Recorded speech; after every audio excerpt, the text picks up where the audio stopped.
Idiots like you make me cry. Just quit if you're at the bottom." Saying that, my female boss Ashley reported an error I had nothing to do with to Mr. Wilson, the CEO, pinning the blame on me. I was handed my termination notice and felt anxious about my future.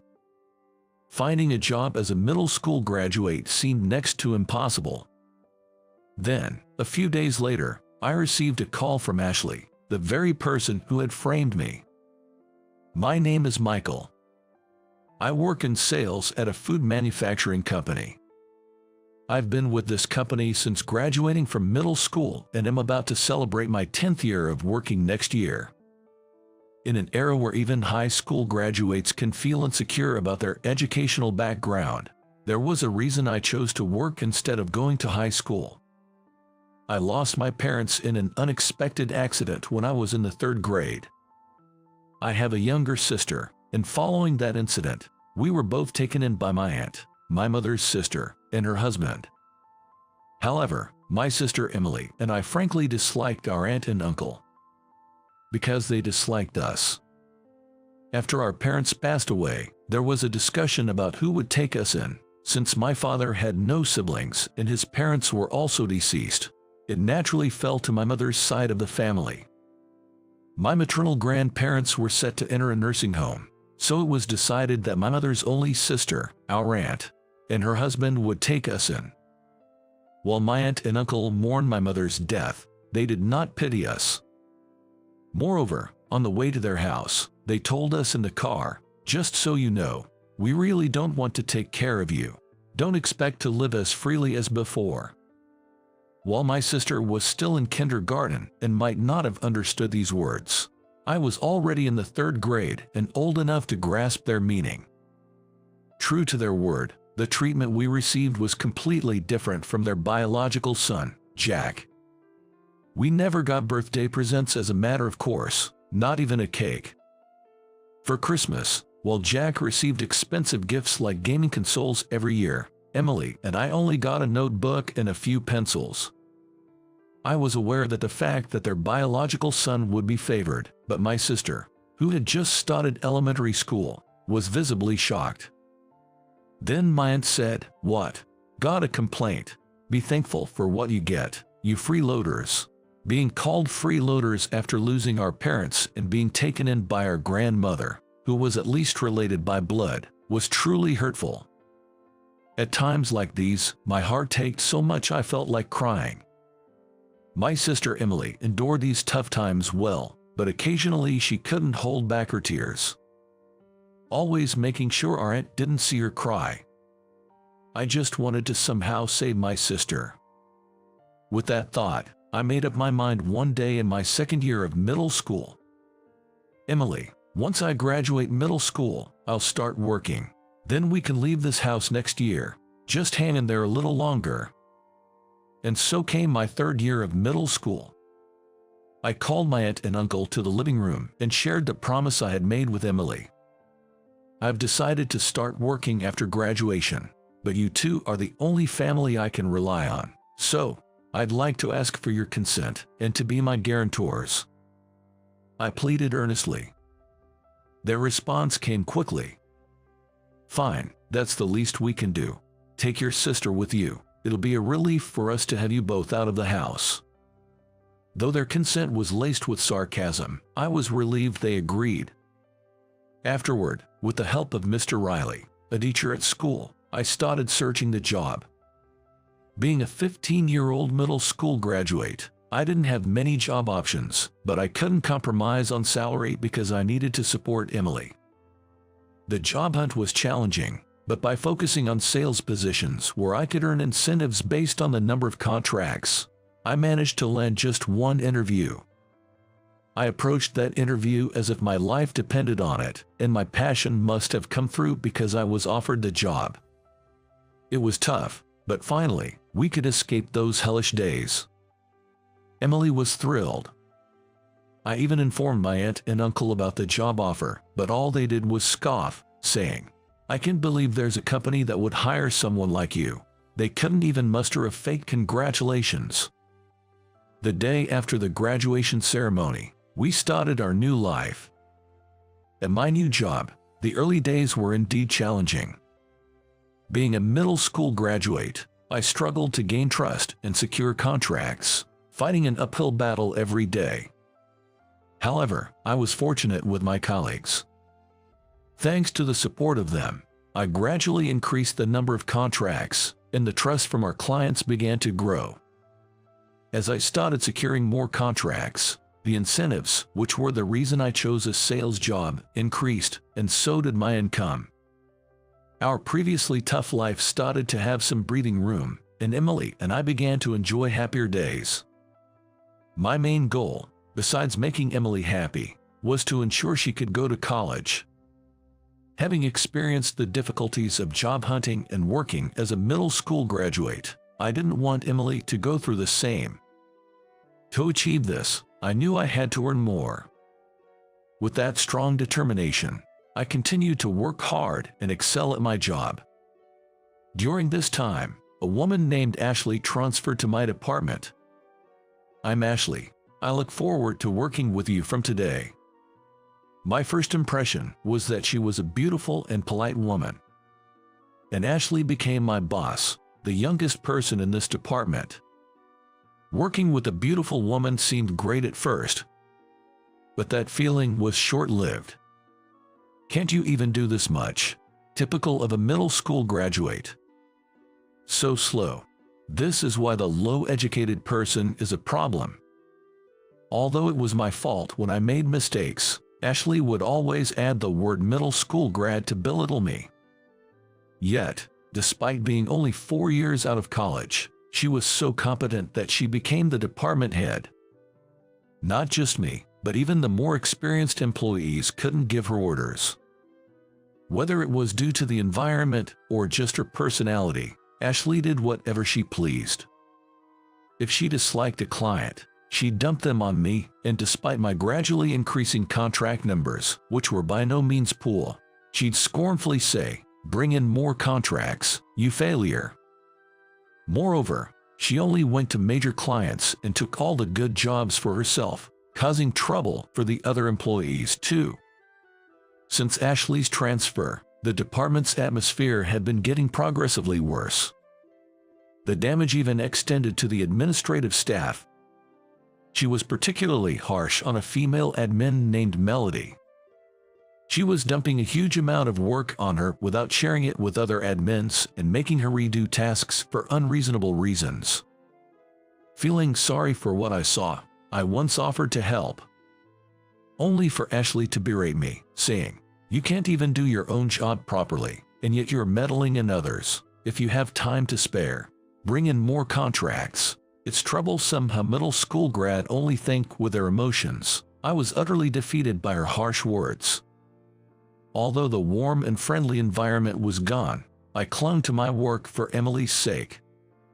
Prioritizing contract acquisition while not neglecting support for the companies we worked with. I had built a particularly good relationship with a major company, Smith Trading. However, one morning, I arrived at the office to find it unusually noisy. Peeking in, I heard, "It's serious. It seems Michael missed an appointment with a client yesterday. Has Michael arrived yet?" I had no recollection of such an appointment. It wasn't listed in my to-do list, which I always write in my notebook. But Ashley was making a fuss, claiming it was my mistake. To clear the misunderstanding, I entered the office. "Good morning." "Oh, finally here, Michael, because you missed yesterday's appointment. The client is furious. They're going to terminate the contract. This is why middle school grads are a problem." "I'm sorry, but I wasn't informed of that appointment, and I don't think I'm responsible for that client." "I don't want to hear excuses. Not informed. You must have forgotten. And your name is on the contract documents. Can you still say it wasn't you?" Ashley slammed the documents in front of me. Looking at them, my name was indeed on a contract, complete with a seal. But I had no recollection of it. No matter how much I tried to explain, Ashley wouldn't listen. She said, "I'll report this to Mr. Wilson. Idiots like you make me cry. The bottom dwellers should just quit. She spat out the words. Later that day, I was called in by Mr. Wilson. Excuse me. Come in. Mr. Wilson looked stern. A sign of his considerable anger, unusual for his normally gentle demeanor. Still, I came here desperate to clear the misunderstanding. However, I've already heard about your usual work attitude and contract situation from Ashley. She said you're beyond help.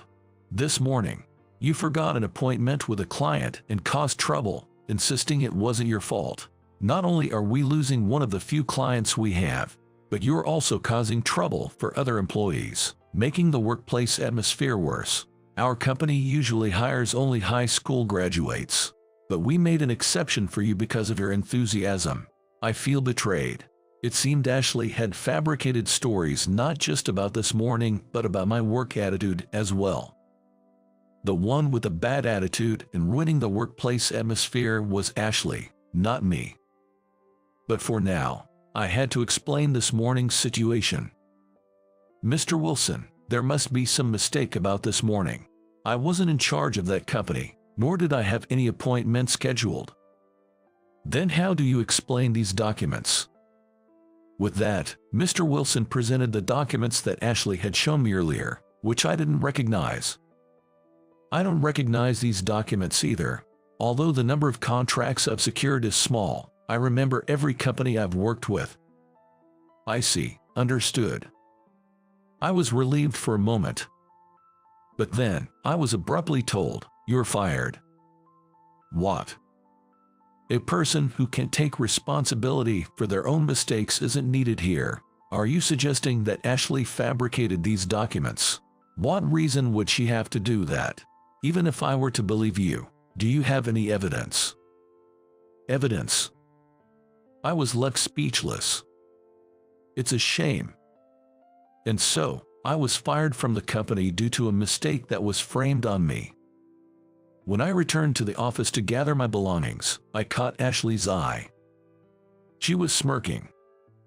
As I had suspected, it seemed that she had indeed fabricated those documents. While I was packing up, Ashley said loudly enough for everyone to hear, if you had just admitted it, this wouldn't have happened. At that moment, I was in shock and didn't even glance her way. After packing, I left the office without saying a word. I'm home. Hi Michael, what's with all the stuff? I got fired. I forced a smile and said that.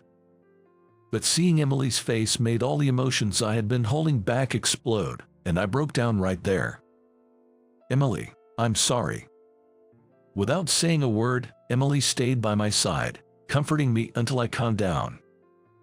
After catching my breath, I told her everything that happened that day. Well, being fired doesn't change. I'll start looking for a new job tomorrow. I don't expect to find a place that will hire a middle school graduate like me easily. I can work too. It's okay if I quit high school. Even if we're both middle school grads, if we work together, we can make ends meet. At the time, Emily was in high school, and since I had promised to support her through college, she was attending a fairly advanced school. Losing my job at such a critical time made me even more depressed, thinking I wouldn't be able to send Emily to college.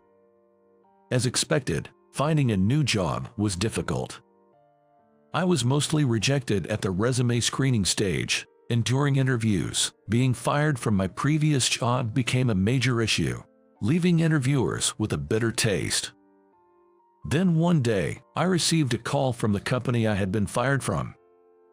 It was Ashley on the line. What can I do for you? Michael, are you okay right now? I need you to come to the office immediately. Ashley's voice was weak, and even through the phone, I could tell she was exhausted. I hesitated, but then I remembered I hadn't said goodbye to the colleagues who had looked after me. Thinking of it as a chance to do so, I decided to go to the office. Upon arrival, the receptionist Melody told me to go to the CEO's office. Excuse me.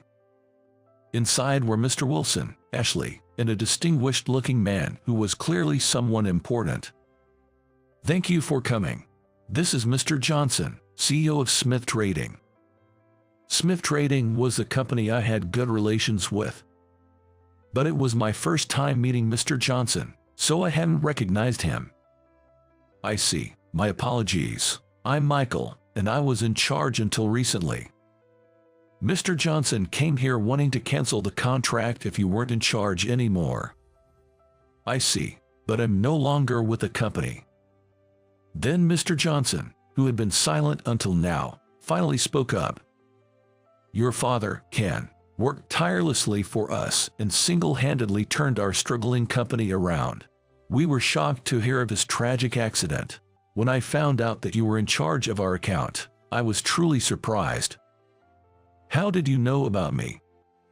It's because your father, Ken, often boasted about you and your sister while he was alive. He would talk about how his son, Michael, won first place in the race at the sports festival, for example. So, every time I remembered Ken, I would wonder how you and your sister were doing after losing your parents. That's when I heard you had been fired, and I came to find out why. Our contact at your company spoke very highly of you, which made me even more curious. I've heard some details from Mr. Wilson, but I wanted to hear it from you as well. I decided it was time to lay everything out, including my previous protests to Mr. Wilson and the intense harassment from Ashley. Ashley interrupted, claiming she never did such things. Don't make things up without evidence. It was that time. Excuse me, may I? It was Melody, the receptionist. She said and played a voice recorder on the table, which captured Ashley's verbal abuse towards me and other employees. Mr. Johnson was furious. What is this? Is this kind of behavior tolerated in this company? Faced with Ashley's denial and the absence of evidence, Mr. Wilson was visibly shocked. Ashley herself, unable to refute the accusations, stood silently, avoiding eye contact. Apparently, Michael's point is correct. Michael is an exceptional salesman. We were considering a significant contract worth $10 billion because he was involved, but unfortunately, Michael has been fired, Mr. Johnson remarked. After saying this, Mr. Johnson stood up and said, "Let's go, Michael," before leaving the CEO's office. Following his lead, I also exited the office. Afterward, Mr. Johnson and I went out for a meal. I'm glad the misunderstanding has been cleared. Thank you, I expressed my gratitude. No, a company that doesn't value an outstanding employee like you isn't worth staying at, he replied. We then spent a great time reminiscing about my late father, soaking in nostalgic memories. As we were parting, Mr. Johnson inquired, "Have you found a job yet?" No, perhaps due to being a middle school graduate, I haven't been taken seriously anywhere. It's been a series of defeats, I confessed. That's good then, he responded. Excuse me, I was puzzled. Come work for us. Finding someone as talented as you, even among college graduates, is challenging. I'd like you to contribute to our company, just like your father Ken did, Mr. Johnson offered. Without hesitation, I accepted, saying, I'd be honored. Years later, I rose to become the head of the sales department at Smith Trading. Recognized as the right-hand man of Mr. Johnson by my colleagues and Mr. Johnson himself. As for Ashley, she was fired due to the harassment coming to light and the lost contract with Smith Trading. She's now starting from scratch in a new job. Although the workplace atmosphere has stabilized, it soon faced management difficulties due to a culture that tolerated poor work attitudes like Ashley's. It leading to its eventual bankruptcy for layoffs, resignations, and job changes. I take pride in the achievements I've made for my abilities, not my educational background. Working at Smith Trading has been incredibly enjoyable. Moreover, I achieved my initial goal of supporting my sister Emily through college, and we continue to live happily together. This societal disparity based on education, that remains unchanged. However, there is one unchanging truth. It is that effort can change one's life. Dedication doesn't require educational credentials. Believing in oneself and persistently striving towards goals will undoubtedly open new paths. Even if faced with ridicule or the urge to give up, taking one more step forward can lead your life in a better direction.